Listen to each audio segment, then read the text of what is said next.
Hey, we're back at the top again today with another perfectly timed video. But why is it perfectly timed? Well, that's because I made this video in response to the feedback of the Kanto video. It did take me a while to use the stats to set this video up. Combined with everything else I do during the week, it took me about 3 to 4 days to complete it. So those days were spent trying to figure out which were the best 10 Pokemon that did the best during the story in Johto. We're mainly going to focus on the Johto side of Generation 2, since in Kanto, it tends to be less linear. There is a difference between this video and others, although the idea is derived from said videos. Eriyzo looks at the best starters, while MysticUmbreon builds the best team.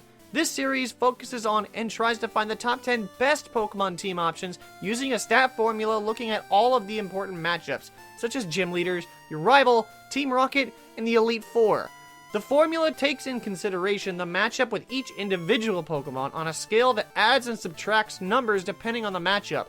You don't really want to leave that Typhlosion in on that Kingdra there, friend. But all in all, this video is supposed to provide the best options for you to pick for your team. However, there is one rule. I do want to stress that only 2 Pokemon representing each type will be charting in this list. If there are more than 2 of the same type, it's usually because the Pokemon represents a different type.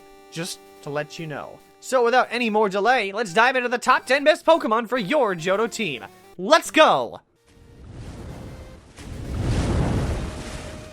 We'll be starting where we left off in Kanto. Our former number 1 is number 10. It's Starmie yet again. But even though it is the best in Kanto, it's still pretty solid in Johto. Once it's finally available in Olivine City via the Good Rod, you can quickly pick up steam with this Pokemon. There is one problem though. Unless you are playing Pokemon Crystal, the Water Stone is only available in Kanto. But you can still trade a stone over, just like you can evolve a Pokemon with a trade evolution. So if there are any impossible evolutions in Johto, but still can be possibly done by trade, they will still count. So if you can get that Water Stone, Starmie can help your team out yet again. Now, this Pokemon doesn't help too much against the gym leaders, dealing with just Chuck. No, Starmie excels in this region due to the vast amount of poison types running around. Silver's Golbat and Haunter, as well as the Rocket Executive's poison types, which we will call them by their names in the remakes from here on out, at least the ones that match from the remakes. It's hit or miss in the Elite Four as Starmie gets walled out by Will and Karen, but fires back against Koga and Bruno. All in all, if you want to poach a Water Stone from a friend, the Water Psychic type combination really leaves a mark in the Johto region. Man, these water types won't go away. They were dominant in Kanto, and in Johto, they are still pretty good. Now, while Dewgong comes into the game a little bit later than you would have liked it to, now, after you get Whirlpool from Lance and Mahogany Town, but once you get that HM, you can finally head over to the Whirl Islands to find yourself a Seal. Now, while the wait for a Dewgong night suck, what doesn't suck is how well it deals with the endgame.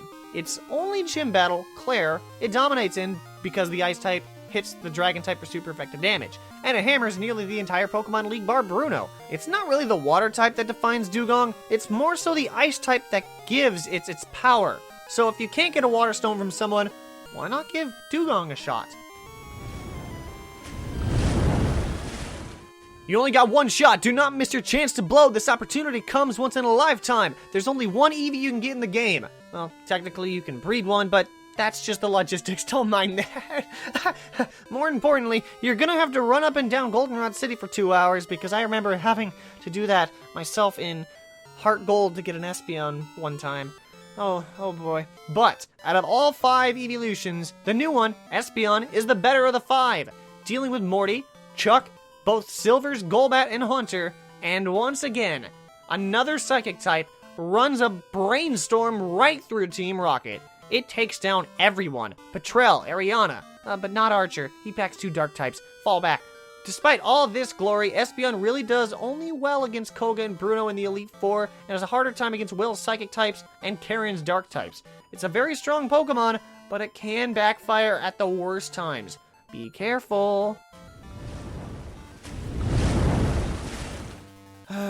All these Pokemon are really later in the game, and number 7 is no different. Once again, you need the Good Rod, and then you need to head down to the Olivine Harbor. You know, where the SS Aqua is normally. Here, we will pick up a Lantern. Yes, I know it's another water type, but if you haven't noticed, the water types in this list are actually propped up by their secondary type, and the electric type is no different. Want to know why? Well, Lantern doesn't actually have a main trainer it dominates. It tends to be scattered throughout the teams of the trainers analyzed. Chuck's Poliwrath, Price's Seal, and Dewgong actually. Really, what it has going for it is Silver's team, where it deals with half of his team. And when I mean Lantern does well in random places, I told you the truth. The amount of types scattered about that Lantern can hit for super effective damage is insurmountable. Even in the Elite Four, Will's, Xatu's, and Slowbro, Koga's Crobat, and even Karen's Murkrow and Houndoom. If you wanted a Pokemon that excels at random times, well, this is your Pokemon. Apologies about covering Pokemon that appear later in the game. It will slow down and we will find Pokemon in the early game after this next one, Skarmory, which is only available in the route south of Blackthorn City, but only in Pokemon Silver. This is the first of few Steel types we have, and with the debut of the brand new type, it really shines in this storyline. It can wall Claire, most of Silver's team, Team Rocket pretty much entirely, Will, Koga, Karen, and Lance. It doesn't even have to sit there shelling out hits for super effective damage. It will literally take hits and fire back. That's why the Steel type is so good in these games. Good news, everyone! We finally have an early game Pokemon to cover. We'll need to go south of Violet City to find a Wooper, who will eventually become a Quagsire. Now, Quagsire is a great Pokemon, as its only weakness is grass, and luckily most major characters don't have predominantly grass types. Instead, we see Quagsire opening up a can on most of the important trainers. Morty, Jasmine, Petrel again, Archer, half of Silver's team, and then scattered about the Elite Four. It does struggle against such trainers as Bugsy, Price, Claire, Ariana, and Will, but at that point, you would have other Pokemon available to deal with those trainers. According to the numbers, this would be the best water type. Well, if you still need a ground type anyway. I hinted at the fact that there were two other Steel types. Well, here is the second one, Magneton. Although you can't get one until you get to the route west of Ecruteak City, Route 38, but once you get one, you'll have the defensive Steel type paired with the offensive Electric type. It's the perfect hybrid, hitting up Price, barring his Piloswine, Karen, and Lance, as well as walling the likes of Morty, Claire, Silver, Team Rocket nearly in its entirety, Will, Koga, Karen, yet again, and Lance. It's insane how perfect this combo is. Just try to stay away from any ground types, such as Jasmine's Steelix. That's how you break these magnets. There's about to be a common theme with the final three. Can't say it because you'll see the pattern soon enough, and I don't want to give anything away. But our next Pokemon isn't just one Pokemon, it's actually two. That's only because you can catch them both in the same location, Route 35, which is north of Goldenrod City, and they are the same type, Poison and Ground. By now, you can probably guess it's the Nido pair, Nidoqueen and Nidoking. Now, these two are solid choices for your team. In fact, I was constantly getting comments in the Kanto video hearing, "Where's Nidoking? Why did you not include Nidoqueen? She's great!" Well, now it's your time to shine! Just like these two shine against a lot of the game. From Morty to Chuck, it does decently against most of the gym leaders, bar for Price and Claire. They don't have much of an issue with Silver's team until he gets a Sneasel, or if he has a Feraligatr. Mainly the reason why they are so good is the fact that Team Rocket inflates their stats so much.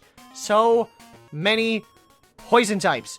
And the Elite Four doesn't stop them, no, only with Will as a speed bump and Lance as a reality check. Everyone else struggles against the two. So you wanted it, and they heeded the call. The Nidos are one of the best Pokemon that you can pick in this generation. Our runner-up can't actually run because it has no legs. It's the Steel-type Pokemon Steelix. Now, this is the third Steel type I hinted at prior, and for different reasons, the Ground type is far better than the Electric type of Magneton in this generation. For one, Steelix has the same resistances against the same trainers, that being Morty, Claire, Silver, Team Rocket nearly in its entirety again, Will, Koga, Karen, and Lance. But what's different is what it can hit for super effective damage, which is a lot more. Now, Steelix can be picked up as an Onix early on in Union Cave. If you have an unselfish friend, or a friend who knows how to duplicate his Pokemon, you can snag a metal coat to evolve it mid-game. But once you get it evolved into a Steelix, and as long as you have a ground move, it will shoot first and ask questions never. For the sake of the gameplay, we're gonna say that Onix evolves into Steelix in this simulation after Morty's gym. So, knowing this, it does a number to the gym leaders, such as Bugsy, Whitney, Morty, Jasmine, and Claire, all of Silver's team except for his starter, unless it's Meganium, Team Rocket all game, Will, Koga, Karen, and most of Lance's team. Oh my goodness, that's like the entire game. Steelix must be a monster. Well, not quite. It does struggle against Chuck, Price, and Bruno, but for that risk, the reward is that much better. Before we get to our best Pokemon in Johto, I want to run down some of the Pokemon I thought deserved to be mentioned. Otherwise, I'd get reamed in the comment section if I didn't mention them. Ampharos, a really great Pokemon early game, though all the Steel and Ground types on this list killed its momentum. Scizor, an insane potential, but the Bug type really doesn't do very well during the game. The Steel type can only carry it so much. Dragonite. You know, for getting it late in the game, it really isn't worth it. That's not why it's this low though. If you want to use it, by all means, it's a great Pokemon. Ho-Oh, the best legend you can use.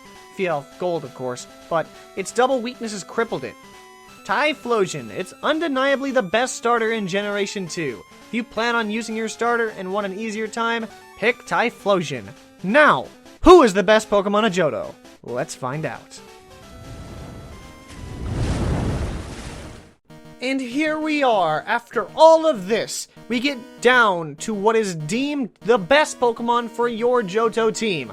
Out of all the Pokemon we have gone through, we can tell the best two types to have are Ground and Steel. And go figure, the best Pokemon has one of the two types mentioned. I made a comment saying the final three had something in common. And what exactly do the final three have in common? The Nidos, Steelix, and Golem are all ground types. Akin to the Psychic type in Kanto, the ground type is the best for Johto. Prepare yourself, because there's a lot to cover here for Golem. You can first catch it early on in Dark Cave near Violet City, and it's a great pickup, but you'll need a friend to get a Golem. Now then, I need to prepare myself too. Golem does well against Faulkner, Bugsy, Resist Whitney, Rocks Morty, Jasmine, half of Silver's team, completely obliterates all of the Team Rocket executives, Koga, half of Karen's team, and Lance. If you think that's unfair, well, Golem isn't omnipotent. It struggles against the likes of Chuck, Price, and Claire, not to mention if Silver picks Meganium or Feraligatr, Bruno, and all the grass types scattered across the teams during the story. Other than those, it can coast through most of these battles, and that's why it's the best Pokemon for your Johto team.